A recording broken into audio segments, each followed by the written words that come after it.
Reyna walang katulad. Ang pangalan ko si Reza Medjosa, alias Diamond Rainbow Star.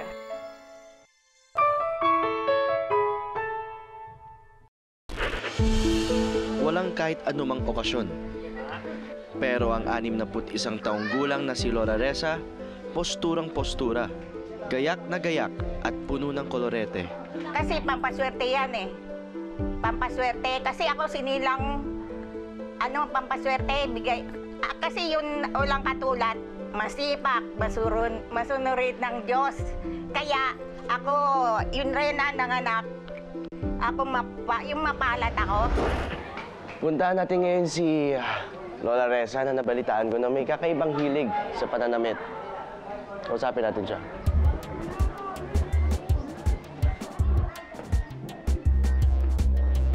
Hello po. Hello. Magandang umaga po. Ako po si Rocco. Lola Reza. Ako si, Reza Medjosa. Reza Medjosa. Yun po talaga yung apelido niyo? Oo. Hindi, ang tunay, Remedios Uy. Filipino-Chinese daw, walang katulad. Ako si Hello Kitty. Akala ko'y itsura lang ni Lola Reza ang kakaiba. Pero maging ang kanyang mga kwento, tila hindi pangkaraniwan. Kasi ang ancestor ko, puro walang katulad. Ako dalas Reyna, huling Reyna sa mundo. Huling reyna sa mundo? Oo, una. Siyempre, Paano niyo po nasabi yan? Paano niyo po nasabi? Kasi yung ancestor ko, walang katulad eh. Ibig sabihin ng lahing na walang katulad? Yung duwende, maliit. Ginawang tao, malaki. Pero yung unang Reyna, hari, superpower yun. Talaga may magic yun. Kwento pa ni Lola Reza na pagtanto raw niya na isa siyang reyna noong 40 taong gulang siya. At simula noon, naging pang maharlika o pang Diyosa na raw ang kanyang makeup at kasuotan. Tumambad sa akin ang iba pang koleksyon ni Lola Reza na pinagtambak-tambak na.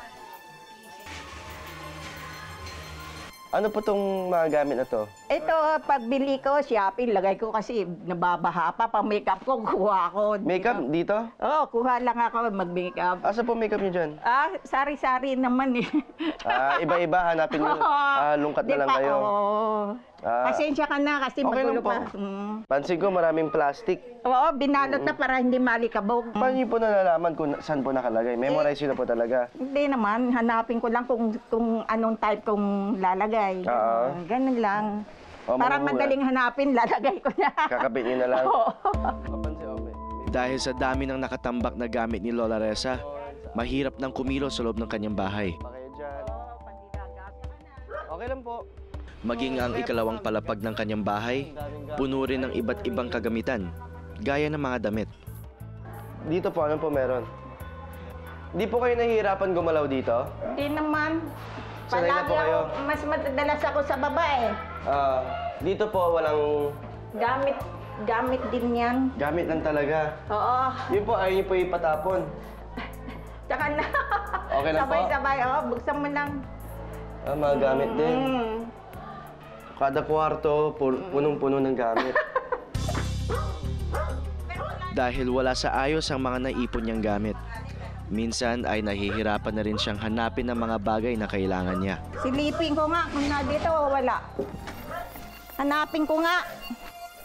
Hayop talaga ako eh. Hayop sa forma, hayop sa ganda. Halika na. Ganoon pa man, nakapag-ayos muli si Lola Reza at mukhang gayak na gayak mamasyal. Maraming tao sa mall dahil sa Christmas rush. Lahat ng tao, abalang namimili ng ihahandang pagkain at mga ireregalo para sa mga kaibigan at kaanak. Pero si Lola Reza, mga abubot na pampaganda pa rin ang hinahanap. Sino pong binibili niyo ng mga gamit? Sa akin lang.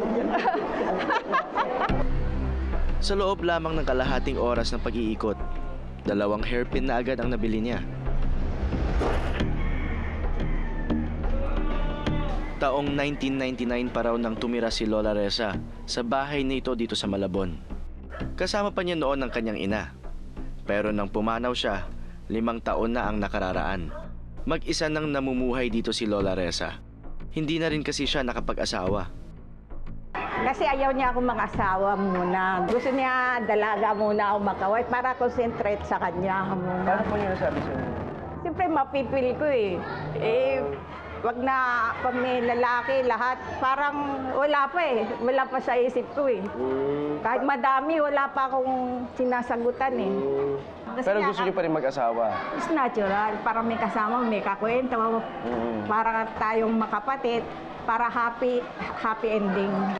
Bunso sa 6 na magkakapatid si Lola Reza. Ang ate niya na nakatira sa Amerika ang sumusuporta raw sa pang-araw-araw niyang pangangailangan. Pero tila hindi naman malapit ang kanilang relasyon. Yung iba namatay, no? Ako na lang natira dito sa Pilipinas. Sa state yung dalawa. Wala na. Nami-miss niyo po sila. Hindi na. Siyempre, sasanay mo mag-isa. Ganyan talagang buhay. Di ba? Correct? Pero mahal niyo po yung kapatid niya. Oo. Siyempre, natural. Kahit awayin ka, mamahalin mo rin, di ba? Kapatid mo yan eh. Pasensya. Palaging pasensya. May gusto po kayong sabihin sa kanila. Good luck na lang, sabi Hello Kitty.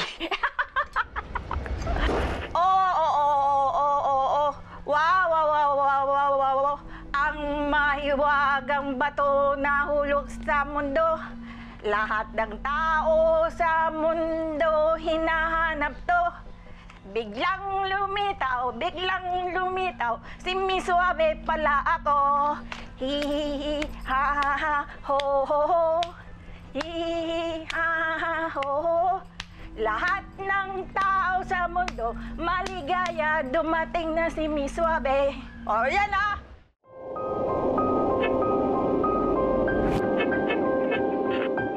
Para maging maaliwalas ang Pasko ni Lola Reza, balak namin na tulungan siya sa pag-aayos ng kanyang magulo at tambak-tambak na gamit.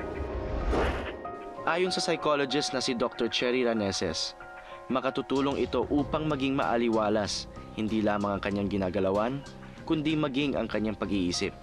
Hoarding ay ang pagkakamal ng mga bagay-bagay na maaaring binili, pinulot, hiningi at itinatambak sa isang lugar na supposed to be a comfort zone or resting zone ng isang normal na tao. Kasama namin ang social worker mula sa Department of Social Welfare and Development o DSWD na si Lenny Concepcion sa muling pagbalik sa bahay ni Lola Reza. Resame. Meron lang po kaming sanang gustong ibigay na tulong sa inyo. Kaya lang, kailangan pag tinulungan ka namin, tutulungan mo rin yung sarili mo. So, ikaw, ganda-ganda mo, dapat yung lugar mo, mas maganda pa sa'yo. So, turo mo sa amin yung spot na gusto mo kaya kami mag-umpisa. No, nakakahiya. Wag na. Tsaka na. Wag na. Ngayon, busy pa. Salamat na lang, ha? Halos 1 oras naming kinausap si Lola Reza para sa planong pag-aayos ng kanyang bahay. Pero hindi talaga siya bukas sa ideyang ito. Pag ready na po kayo at di na kayo busy, may oras na po kayo para mag-linis. Siyempre, unti-unti Andito lang. na po lahat ng tanod, kami, ako po, si Ma'am Lenny. Andito po kami, handa po kami tumulong sa inyo para iayos po lahat ng gamit para itong lugar niyo po ay mas malinis, mawala na po yung amoy, tsaka mas makagalaw pa kayo ng mabuti dito. Siyempre, nagmamahal din kayo sa akin. Oo naman. Naintindihan ko.